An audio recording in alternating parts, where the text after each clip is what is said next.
All right. Welcome back to the Business Roundtable Podcast. My name is David Carr, founder of Steward Your Business, here with Jeremie Kubicek. I'm super excited to have Jeremie here. I've known Jeremie. He's the co-founder of Giant for a number of years. Welcome to the podcast, Jeremie. Good to see you, David.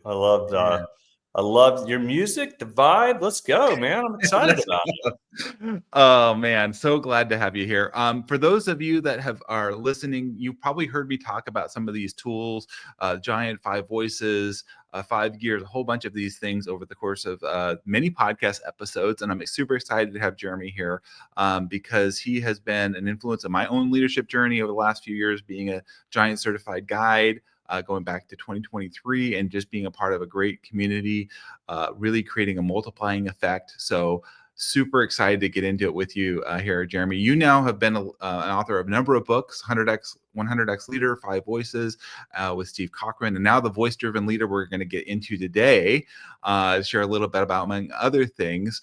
But I always love folks to hear a little bit in your own words, Jeremie, your kind of story about why you're doing what you're doing here, from marketing and entrepreneurship, kind of where you work with John Maxwell. If you wouldn't mind just taking our listeners back a little bit about your journey as a business owner and a leader.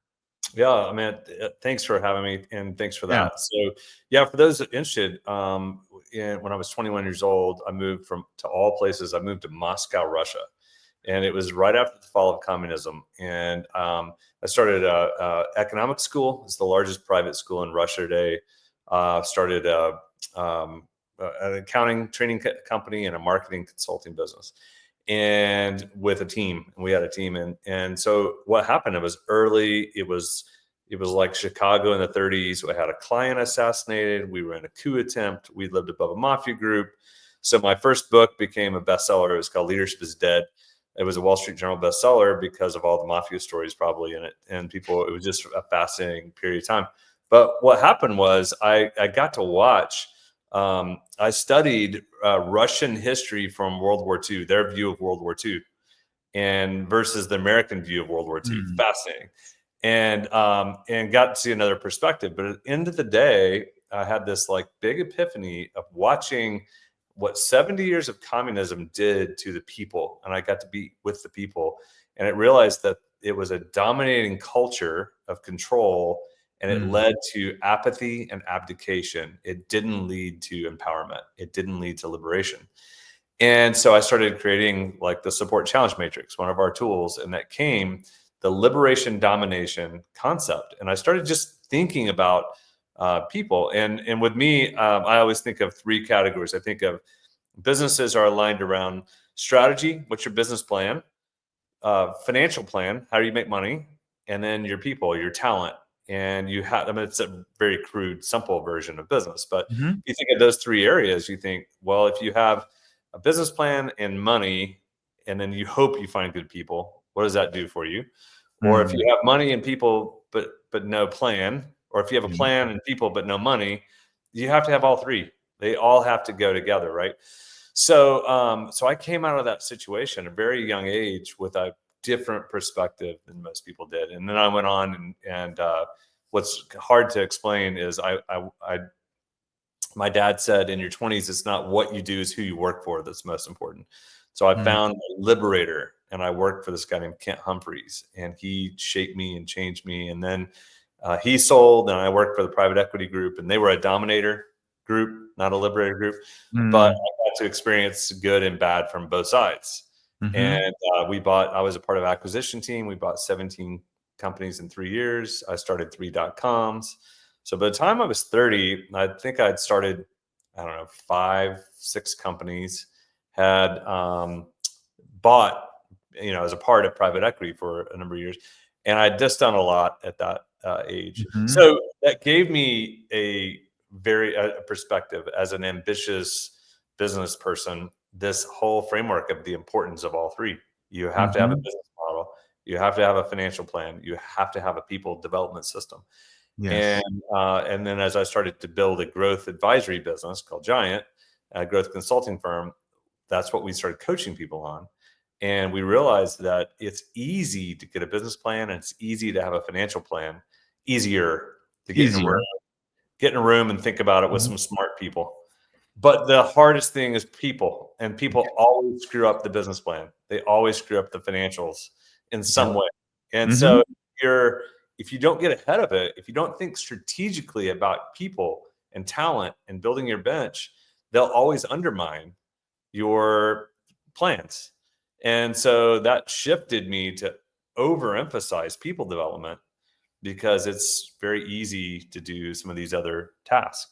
So that was a long answer. Yeah, no, that's great. And I think it's important for our listeners to hear you guys. So Jeremie has a long history here of working with companies, getting them up and running, and has seen where the challenges are. And I think, Jeremie, what I've seen too, and why I love having you on the podcast is because business owners tend to go to those, they I don't know for what reason at times, I mean, we can get into this a little bit, but they're like, well, I don't want to touch the people issue. Let's just do another system or a process or another plan. And it's like, the value that they'll get from investing and building what you've done through the culture is there's much more dividends. There's much more benefit of the long haul, but that does take some intentionality, which we'll get into today. And I think where we see the business owners and the businesses that are actually winning on the long haul of how they've incorporated that. And I know Giant has done empowering guys like myself and working with big, well-known companies and how they differentiate themselves, particularly today with technology and other things out there. How do you differentiate yourself in the marketplace? It is the people, right?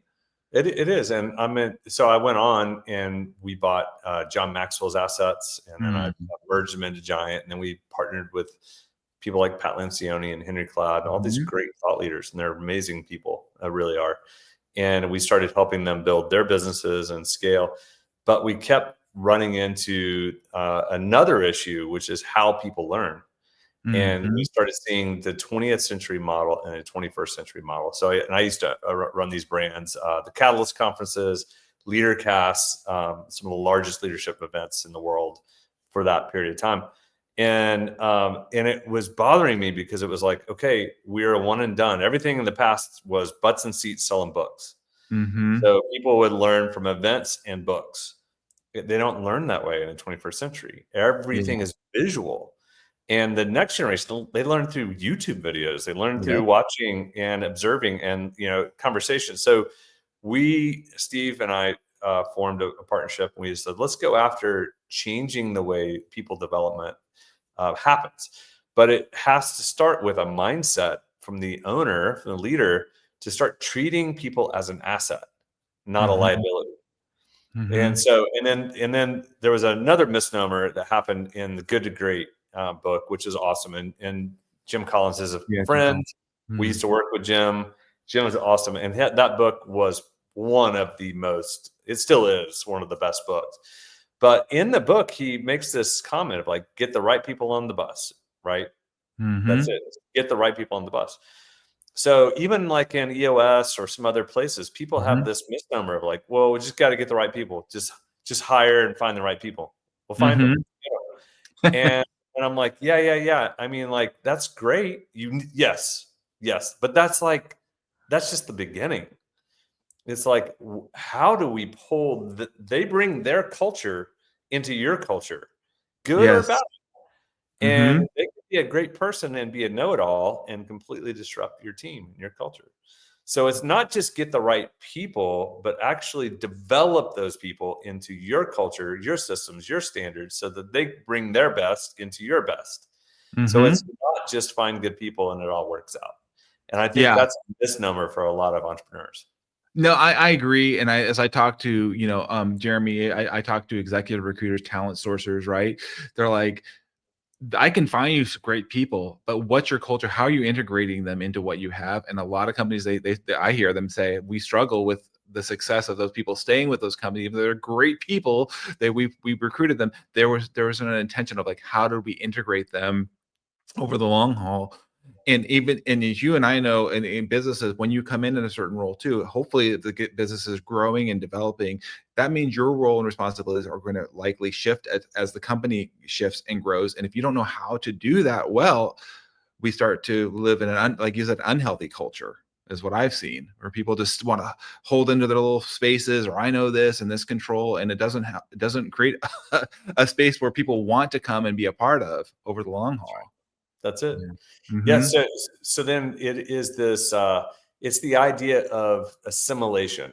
Mm-hmm. So finding talent and then assimilating them, and then leveraging them to become the most effective they possibly can. So I had the privilege of also working in the sports world, and I worked with a lot of college athletes and a lot of coaches. And then I've worked with some coaches at Alabama, University of Oklahoma. We worked with Florida State, lots of other Mm-hmm. places, Mississippi State.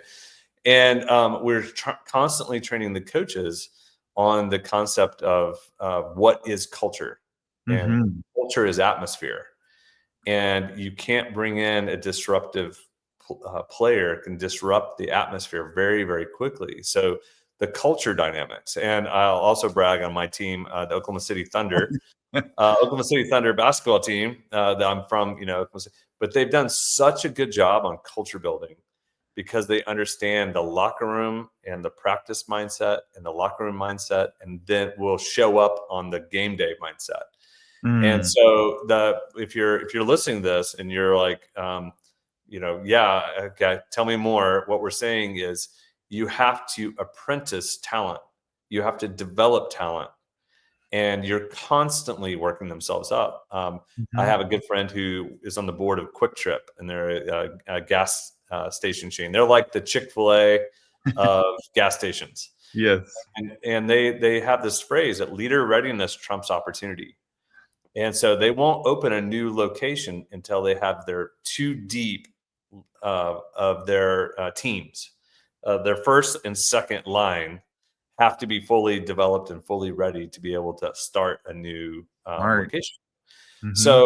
So how do they train people? Well, they have this massive org chart, and they are constantly like, hey, let's move David. He might be a CFO candidate. Let's give him 1 year over here. So they move him over here for a year. Then they move you over here. Mm-hmm. So you get all of this experience to get you ready, because they're developing 4, 5, 6, 7 layers deep Mm-hmm. for their future growth. Yep. The problem with most business owners and leaders is they're so in the weeds of, and I get it, but because I've started 30 something companies, I'm like, I understand. There are, just getting in the weeds. You've got to make the donuts. You've got client issues. You've got lawyers. You've got accountants. You've got your reports. You've got all the things Mm-hmm. you've got to start. And then once you do start, then you've got the minutia of every Yep. day. You might have issues at home. All these Mm-hmm. things affect you. But what typically gets taken off the priority list is the development of the people. Yes. And that's what we're really, really focusing on in this next season within Giant, even Mm-hmm. deeper than we've ever had. Yeah. Well, and I love, Jeremie, speak a little bit about this. You've worked with so many different organizations. So sometimes I feel like, speak a little bit about having that third party come in and look at, kind of lift up the hood of the car, come in, because they're like, well, we could figure this out ourselves. We could just do this ourselves. Speak a little bit about the value of having somebody outside your organization come in and take a look. Okay, so I'll go big and then I'll go small. So Yeah. So big. I worked for Ford with Ford Motor Company in 2008, 9, 10, and Alan Mullally came in. So you got a brand new culture keeper. Okay, so he came from Boeing. There was the 08, 9, 10 recession. He came in, and when he did, he needed an outside force to help him with his culture, because they couldn't see it. Because when you live it, you only know what's in your walls. It's like you don't have vision for it. Like, let's say I went to your house right now. If I came in your house right now, I bet you I could make 2 major changes and probably 10 minor changes. I might say, David, did you know your shoes are right here? And you're like, oh my gosh, no, I didn't even notice that, because you just live. That's just where the shoes go. Yeah. But could you move them in the closet? Yeah, I probably could. So the outside eyes give you perspective, right? Mm-hmm. And so this week I've been so Ford basically brought me in, and then we brought a team in, and we built their supplier relations and their dealer relations program. And he wanted to reset the culture between Ford and the dealerships, and he called it a love campaign. And we helped build the love campaign for Ford.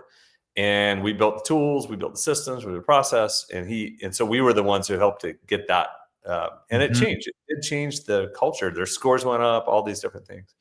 Well, this week I was in a place called Cinnamon Shore. Cinnamon Shore is on the coast of Texas. It's in the Gulf. It is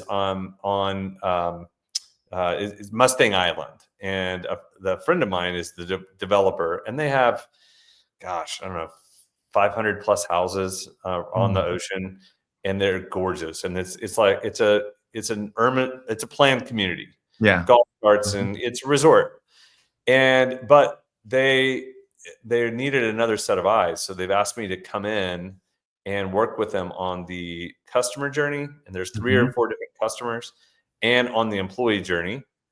And because they want to get better, they're really good, but they want to get better. Yeah. So I drove in, and I'm like, so is that golf cart supposed to be there? Why move? Why is the maintenance cart right there? Could it be somewhere else? And by the end of the day, they're like, oh my gosh, we hadn't even thought of it. It's like the shoes.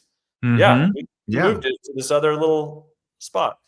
And what if you had a sign that says, welcome to peace in paradise, or some phrase that really, what if it was right there as you drive in? Because there's this opportunity just to get it right there, right? And so the idea is a journey. What is the journey of a customer? What is the journey of an employee? And step into their shoes. And when you start stepping into their shoes, you start realizing, okay, this is how an employee feels right now. They're coming in with high confidence and low competence. They don't know what to do, but they're excited. Yeah. And so they think, I got chosen, I'm here, let's go.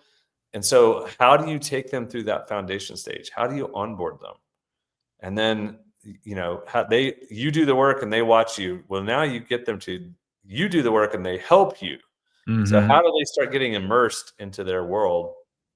And then you start going through the development square. And then all of a sudden there's this opportunity they could fall into the pit of despair, and their confidence goes so low and their competence is still low that they could self-select.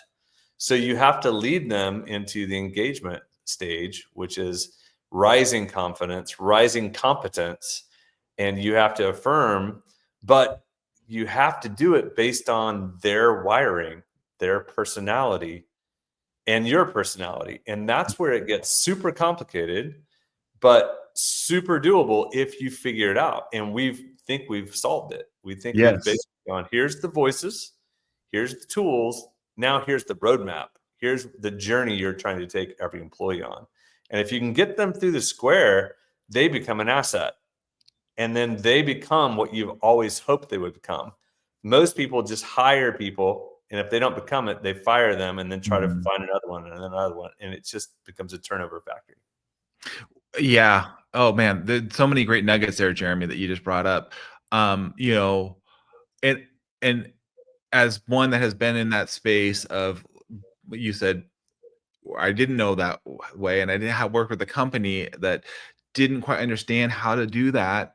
And I started my own personal journey of like discovery. And I think you say this often as like, how do we know ourselves to lead ourselves and do it well? And I think it's challenging. And I think a lot of businesses I found sometimes they want to, especially if it's a small company, very small, the business owner likes just to hire people that are just basically the same voice of them, because they feel like they talk with the same language and they don't understand the value of getting these other voices in there. And it is complicated. It's a little messy in there. And you've created these great frameworks and tools over the years, and you now have a new book coming out, The Voice-Driven Leader, which I'm super excited about. I was telling you, I pre-ordered my copy already, so I'm excited to get that, and I know we're going to be talking about that at Voices 25 later on in this coming up. But talk a little bit more about where we're at along this leadership journey. Why this book now? And you talked a little bit about this development square. But you've done a lot. But what makes this unique? Where are we going here? I know I'm curious as a guide myself because of the leadership and the tools that you're bringing. But okay, so let's go. Let's go into the companies that master people development will have a competitive advantage. Yes. In the future, we're going to be managing half of people's team will be bots or agents. and half will be real. Half will be machines and half will be real. So if you think about the dynamics, then we've got to have astute, strong people and strong teams. Well, so this morning I was with a treasurer of a state treasurer and helping him with his team. And I was meeting with him and I explained, so how many employees do you have? He's got, 50 in this register, in this treasurer's office, the state capitol. All right, 55 or something like that. How many people lead people? Got 7. So 7 managers of people. All right, then the number one thing that you need to do is you need to train them because they're the most important people in your organization. They are your Sherpa. They're the ones that get you up the mountain. So he was getting it. It's like, that makes total sense. Meaning in Mount Everest, you have one person leading 6 people up the mountain.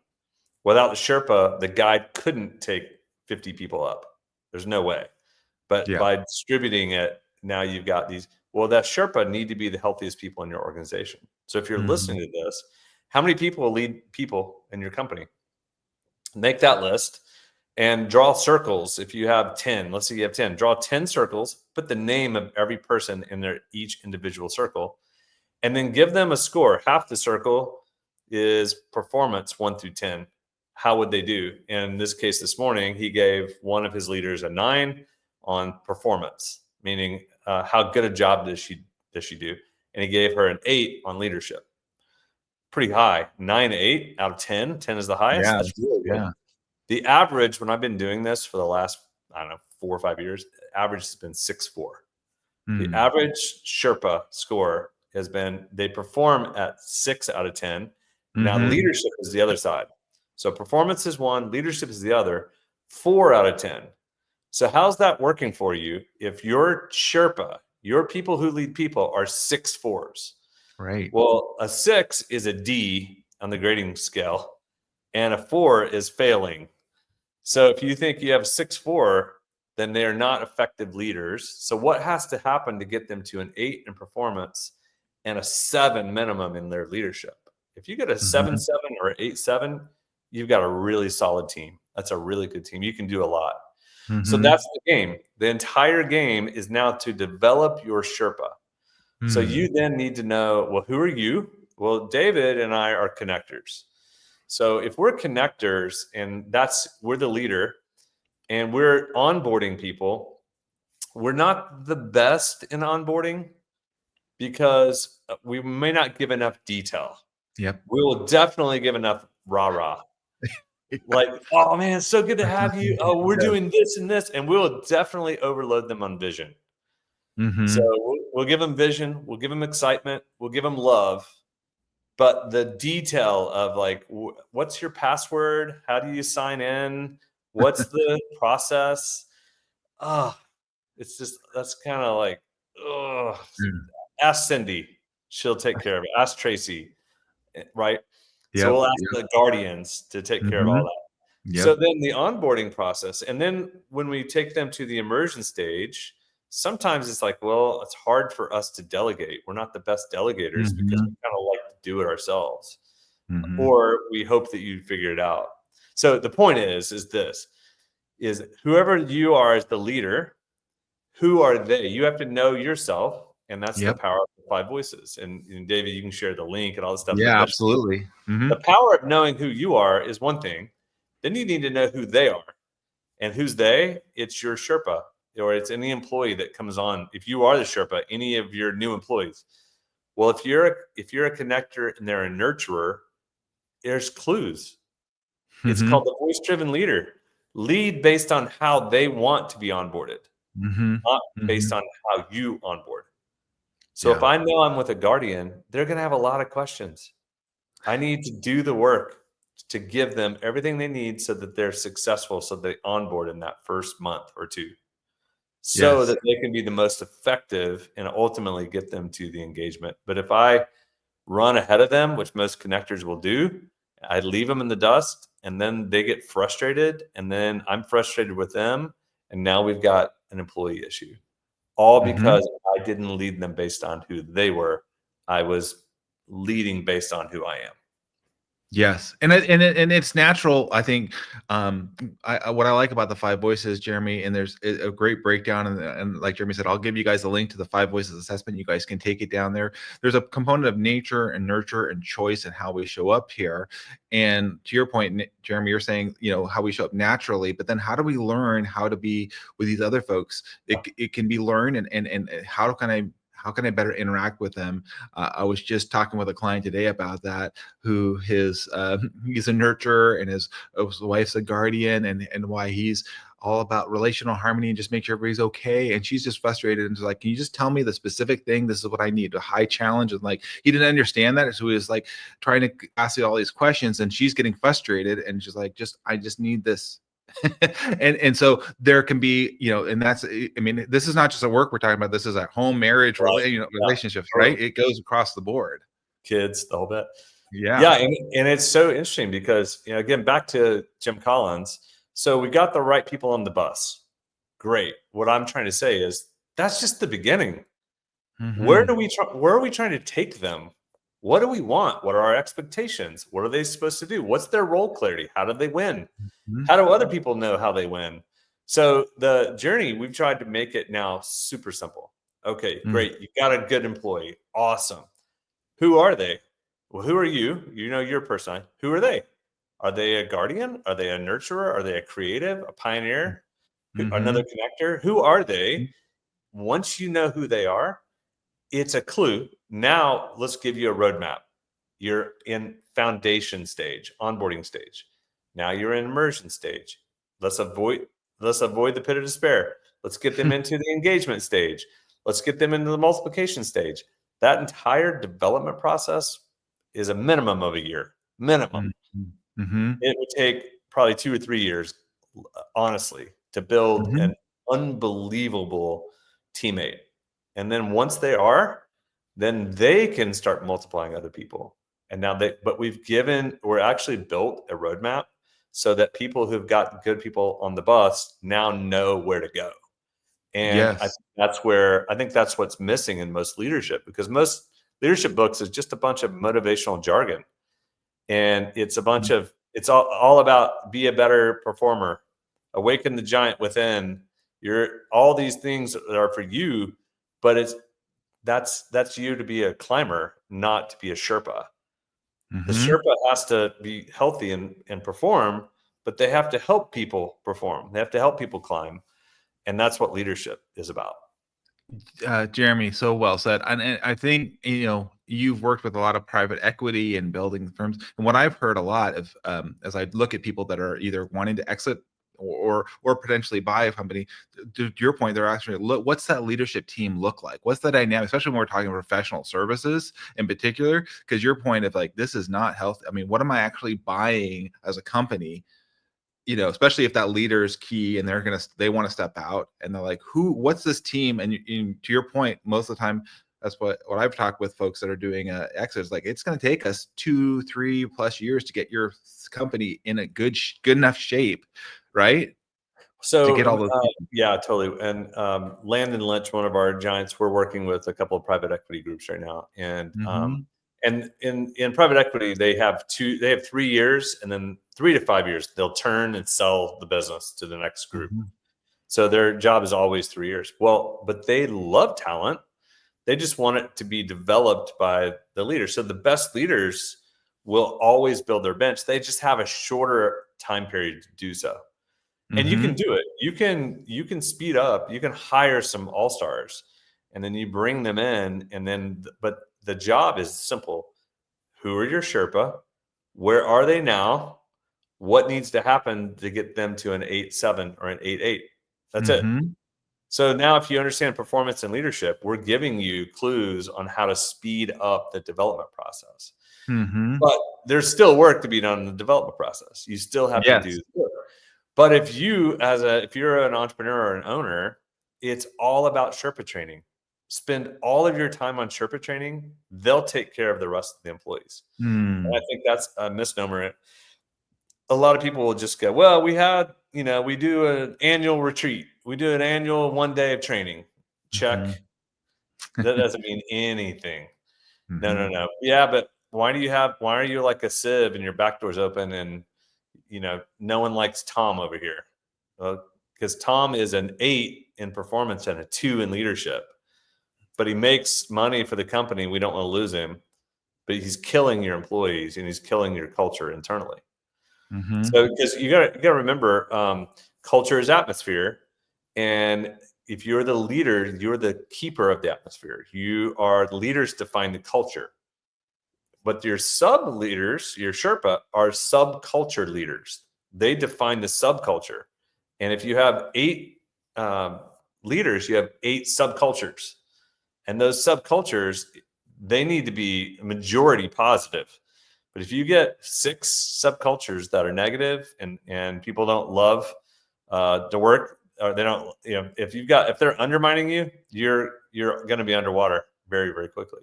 Oh, So you, man. Yeah. Jeremy, to your point, I mean, you're just bringing a client story. Now, this is unfortunately they didn't have employees; it was subcontractors, but they was working on a very big project, complicated project, Jeremy, and they hired for a big project these independent contractors. And to your point, that's exactly what happened. Like, I'm going to run this big project, environmental project. I'm going to run my little section here. I'm going to run it this way, and it was just a nightmare of people colliding with each other. You know. yes, yeah. And that's where if you get on the other side of the talent gap, where you start getting to the place where you have confidence, and that's what most business owners want. They just want peace. Like, can we just get something that works? Mhm. Can we get aligned and just execute? Like, yeah, we can, but you have to build your Sherpa, and you have to deal. Yeah, well, we've got my cousin's brother involved and we can't lose him. I'm like, yeah, all that needs to go. All the nepotism, you got to get it to the point of leaders define culture. If you want a great culture, you have to bring support and challenge. But that Yes. challenge, you've got to set it up correctly. Work on your Sherpa. Your Sherpa, great Sherpa, will lead unbelievable teams. The problem Mhm. is no one wants to follow the asthmatic Sherpa, right? Like the unhealthy Sherpa, people are like, "Oh my gosh, I'm on Tom's team. Oh, how do I get off? I'm Mhm. stuck." And that person, and that I would say to owners, be belligerent about your Sherpa. Like, Mm. train them, but they need to be above a 5.5 for sure Mm. in both Mhm. performance and leadership, and either give them the chance to get there or move them on and get a new Sherpa in place. Mhm.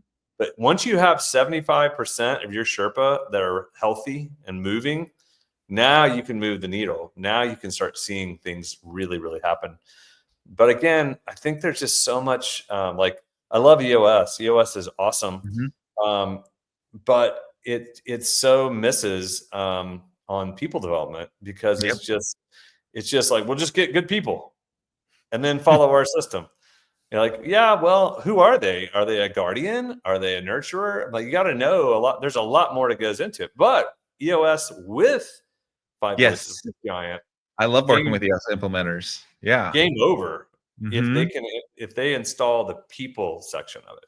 Yeah, I agree with you, Jeremy. And it's so important. And the tools that you've created, and I really like how you said this earlier on, is that how people are experiencing things. Why I was pulled to the Giant OS platform was, the videos, the resources in there tied with like a guy like myself, because what I found is people, even like you said, maybe go to an annual retreat or something, or watch a video or read a book. It can be help. I mean, they'd be helpful, but it's like somebody else that's coming through. Like what we're doing is building the relationship, building the muscle memory, and that takes time. It's like I don't just go to the gym and I'm super strong and I've got it all dialed in. This is an ongoing thing, week after week, month after month, right?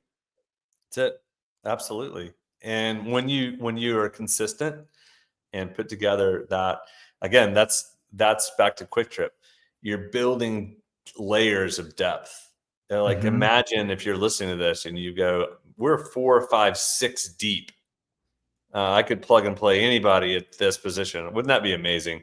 Most Yes. people are not 1 deep, and Yeah. so building your bench and having it. So what it requires you as a leader to slow down to speed up.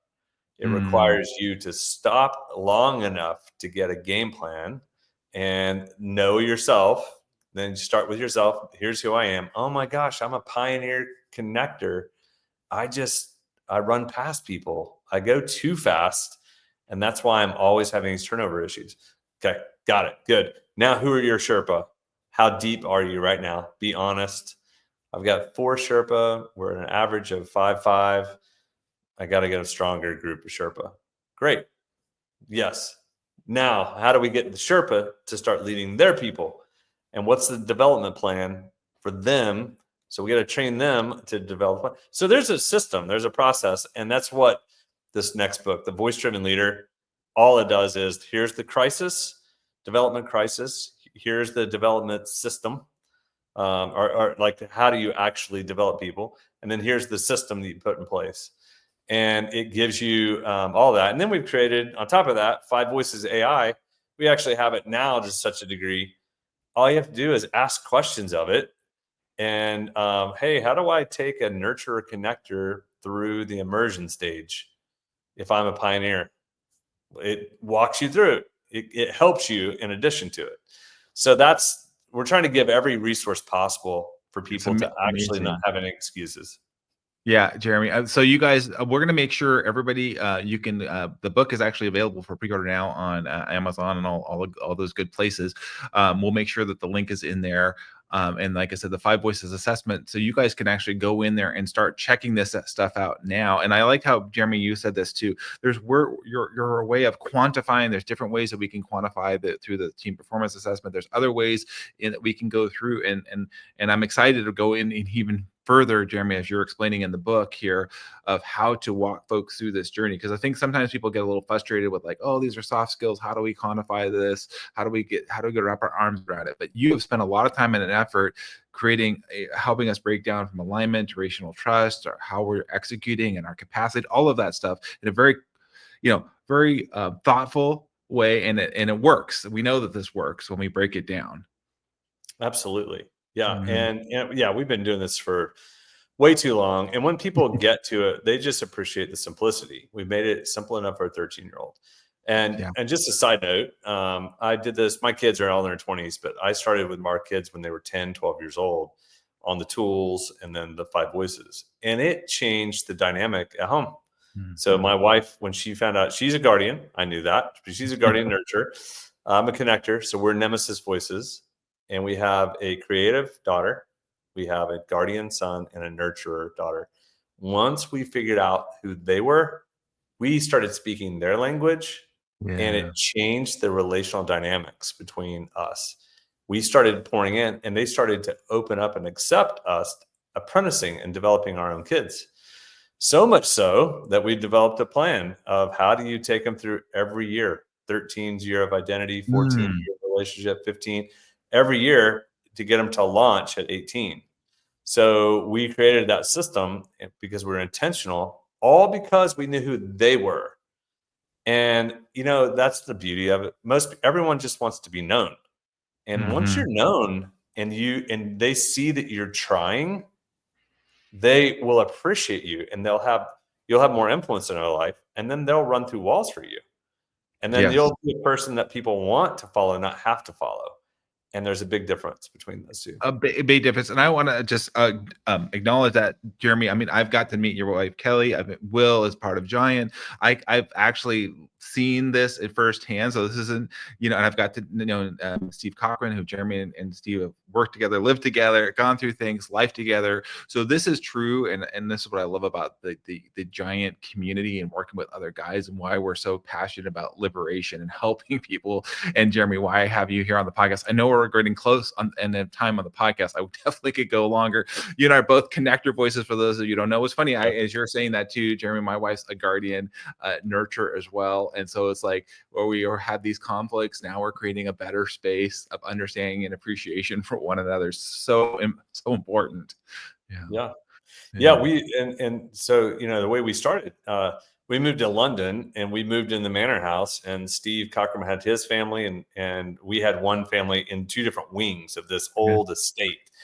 And then we would bring people over, and it was like an experiment. We did it for 9 months. It was amazing. But we got to learn our kids and know each other, and and then we'd have people come and do retreats, and it was just like it was like magic, And the thing is, once we've just built the 5 voices to be simple enough, again, for a 13-year-old to get it, but once you do, you'll never forget it. Versus, the other day I was literally with someone, and he goes, "Yeah, I've done Myers-Briggs." I'm like, "Yeah, what are you?" And he was joking because he couldn't remember it. He goes, "I'm an ESPN." And we're like, "Yeah." He goes, "I honestly can't remember, but it was good. I can't remember."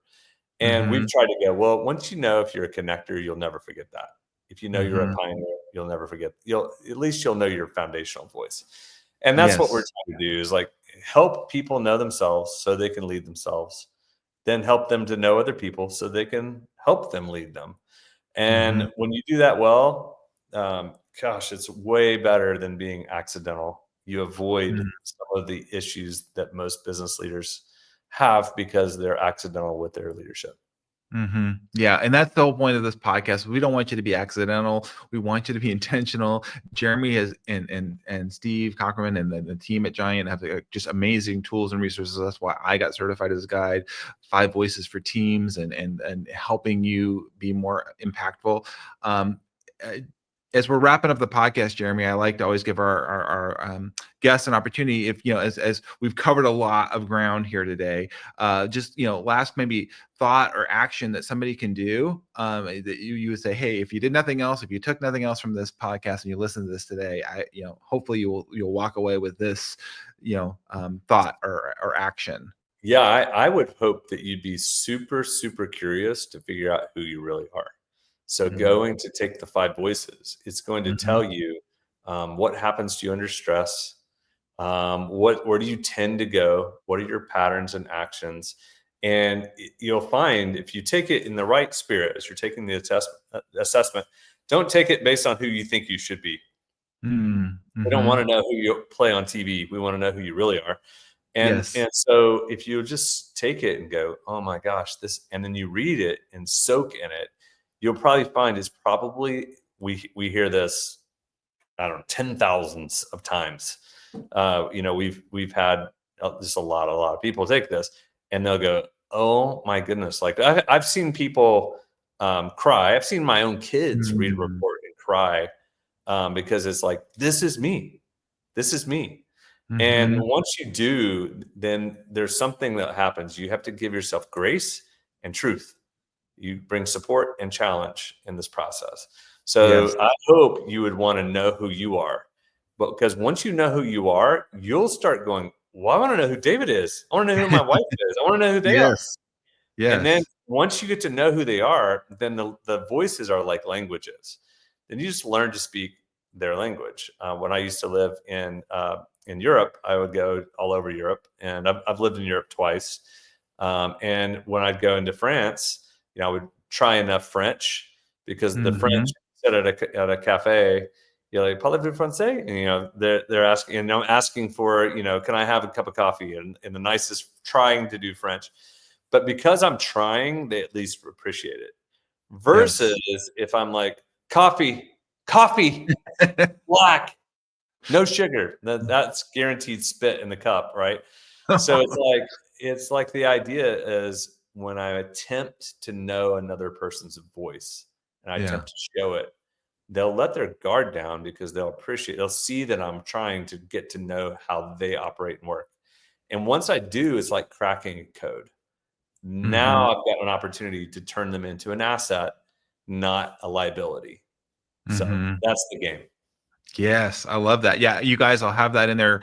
The 5 voices assessment, absolutely free. You guys can check that out, learn what your foundational voice is. Jeremie, I want to just thank you for sharing your wisdom, your story, your heart, where you're at, where Giant is. And I really love that this conversation reminds us that culture doesn't shift just because there's like lofty visions or big slogans, but it's really when the Sherpas, the team leaders, are equipped with clarity, courage, their consistency. They're getting after and appreciating who they are and who else is on their team.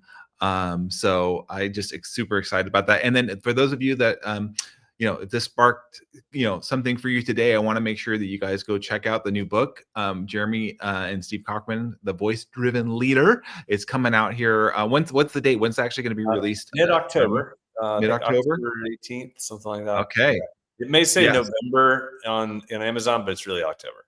There you go. So go check that out. And we would love to have you back, Jeremie. You've been great here. You and I are connected on LinkedIn as well. JeremieKubicek.com, Giant Worldwide. You can find Jeremie. He's out there. I really appreciate you being here, Jeremie, on the podcast. Good to see you. Thank you, David. Appreciate what you're doing, man. I love the word steward, by the way. Oh, thank you. It's a great word. Yeah. Well, that comes from the place of, hey, our people, right? We take care of our people, our greatest asset. And, we all have a responsibility along this journey. And so I think as business owners, what you said is like, we want to help you take care of your people. Love it. So, yeah. Awesome. Thank you, everybody, for being on the podcast with Jeremie and I. Please, of course, like, subscribe, follow us along. We appreciate you. And until next time, be well. Thanks, everybody.